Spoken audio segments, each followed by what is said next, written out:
വാഹനത്തിലും മതിലിലും ഇടിച്ച ശേഷം കാർ നിർത്താതെ പോയതായി പരാതി. സംഭവത്തിന്റെ CCTV ദൃശ്യങ്ങൾ പുറത്ത്. കൊല്ലം തേനി ദേശീയപാതയിൽ ശൂരനാട് പോലീസ് സ്റ്റേഷന് സമീപമാണ് അപകടം.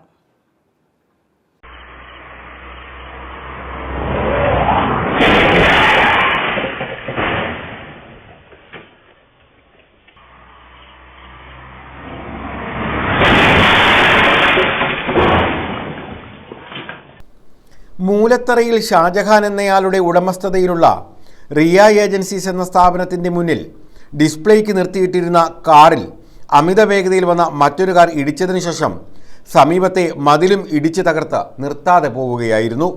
ഇടിയുടെ ആഘാതത്തിൽ സമീപത്തുണ്ടായിരുന്ന വൈദ്യുതി പോസ്റ്റിനും കേടുപാടുകൾ സംഭവിച്ചു. സംഭവത്തിൽ ഉടമ ഷാജഹാൻ ശൂരനാട് പോലീസിൽ പരാതി നൽകി. എന്നാൽ പോലീസ് കാര്യക്ഷമമായി അന്വേഷണം നടത്തിയിട്ടില്ലെന്ന് ഉടമ ആരോപിച്ചു. News bureau, Sasthamkotta.